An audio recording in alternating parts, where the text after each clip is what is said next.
Welcome to A Guide to Every Deck in Legacy. Today we're looking at Lands. Lands is a control deck that, oh my god, how expensive is this deck? Lands is a control deck that uses various lands and other cards that are synergistic with them to win the game. There are many routes to victory, but the most typical is Dark Depths. In combination with Thespian Stage, you can copy Dark Depths and Legend rule it out. Then, you're left with a Dark Depths that has no counters on it, which immediately triggers and sacrifices to create the legendary 2020 Indestructible Flying Merit Lage token. The two lands can be powered out quickly by Exploration and tutored via Crop Rotation or Elvish Reclaimer. Merit Lage is often enough to win the game by itself, but there are answers to it, such as Swords to Plowshares, Blink effects, and Bounce effects. Thankfully, the deck plays Life from the Loam and can thus recur Merit Lage over and over, even through removal. Other ways to win are Urza Saga tokens, Zombies from Field of the Dead, other creature beats e.g. Reclaimer, or looping Wasteland, Ghost Quarter, or Boseiju with Loam to wipe out the opponent's mana. Some versions of lands run blue mana for Uro. Mox Diamond helps you ramp mana faster, usually for a quicker Thespian Stage activation. The deck plays a ton of lands, so having an extra one to pitch shouldn't be a problem and can always be recurred later by Life from the Loam. Loam itself is the deck's value engine, recurring all sorts of lands over and over, but especially Depths, Stage, and Wasteland. Nurturing Peatland, or a land like it, is an important piece of Loam value loops, being able to draw additional cards. Crop Rotation and Elvish Reclaimer are the deck's tutors and can find lands at instant speed, although the crucial difference is that Rotation's land comes in untapped, whereas Reclaimer's doesn't. Punishing Fire picks off small creatures and can be recurred repeatedly with Grove of the Burn Willows. Field of the Dead and Urza Saga create threats, with Saga also able to tutor various cards such as Soul Guide Lantern and Pithing Needle. Bojuka Bog hits graveyards and is especially useful being tutored at instant speed by Crop Rotation and Elvish Reclaimer. Lists now typically also run Endurance, which is good against graveyards and Delver. Wasteland, Rishadenport, Ghost Quarter, and Boseiju are all various ways to deny the opponent mana. Boseiju can also hit other things like artifact or enchantment hate pieces. Maze of Ith locks your opponent's best creatures out of combat. Karakas keeps troublesome legends off the field, including enemy Merit Lages. Blast Zone takes care of various permanents, especially 1-mana ones.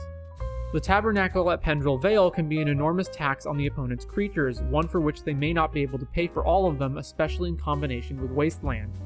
Finally, Yavimaya enables non-green lands to tap for green, and also lands that usually don't tap for mana, including Maze, Depths, and Tabernacle.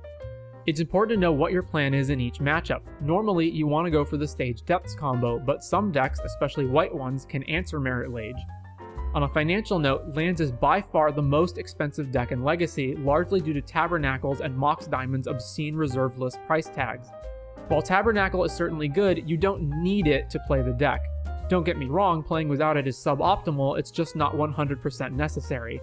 The same can't be said for Mox Diamond though, and even the other remaining cards when summed together come out to around $2,000. Sideboarding and how to beat it. Though it may not look it, Lands is highly reliant on its graveyard for Life from the Loam and Punishing Fire to a lesser extent, thus Graveyard Hate is highly effective against it. And of course, Land Hate, especially cards like Blood Moon. Wasteland can also slow them down if they don't have Loam. Do note that Blood Moon causes Depths to enter with 0 counters, so if Moon gets removed, Merit Lage will be created immediately. While Dark Depths isn't its only way to win, it is the most effective way, and the other methods are much slower.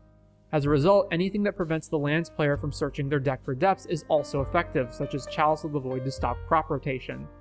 They're also highly reliant on Exploration to keep up the tempo, so anything that hits it is good. Land's sideboard is your typical smattering of various effects like Pyroblast, Surgical Extraction or Grafdigger's Cage, Force of Vigor or Collector Roof, etc. Of note is Sphere of Resistance, which is highly effective against Spellslinger decks like Delver and Combo without hurting lands too much, since most of its cards are either lands or are cheap. Other cards that are often brought in from Land's sideboard are things like Tireless Tracker or Valakut Exploration as resource advantage engines in grindier matchups. Lands is good versus creature decks and has a great value engine to go over the top of mid-range and control.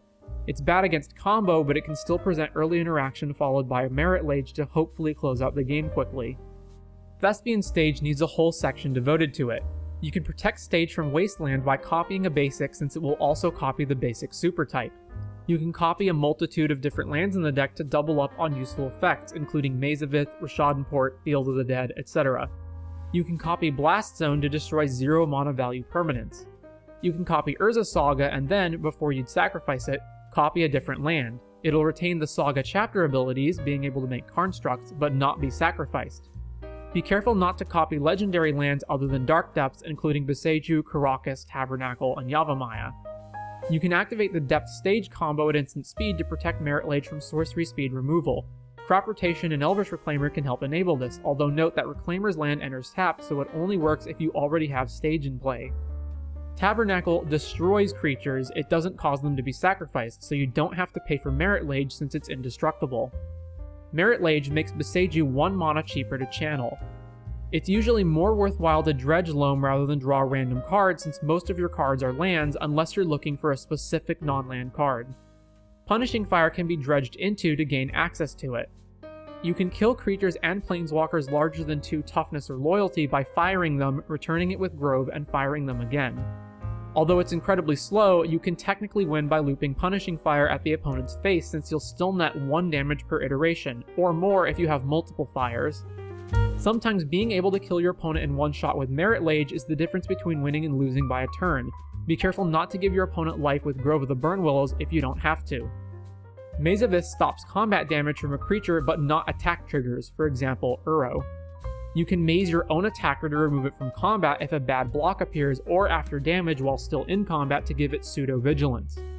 You can wasteland or ghost quarter your own lands to recur them with Loam for value, for example, to re-trigger Field of the Dead or Bojuka Bog.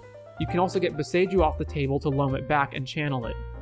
If your opponent attempts to Surgical Extraction or otherwise remove an important card from your graveyard, such as Thespian Stage, you can use your own Surgical or other graveyard hate like a Crop Rotation, Bojuka Bog, or Endurance in response. If they attempt to Surgical life from the Loam, you can draw or rather dredge in response with Canopy or Cycle lands.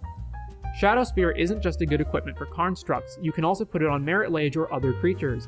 In the mirror, a stalemate of Merit Lages can be broken by Karakas or by activating Shadow Spear to remove Indestructible from the enemy one. Your opponent must activate anything with an activated ability before you sacrifice Saga to Tutor for Pithing Needle. They can't wait and see what you get since once Needle's in play, it's too late. I hope you've enjoyed this look at lands. I want to thank my fellow players in the Magic community for whom sharing their experiences helps make these guides possible. You can find additional resources, such as an up-to-date deck list, in the description. If you think I left out anything important or got something wrong, please leave your thoughts in the comments, and stay tuned to see what deck we look at next time.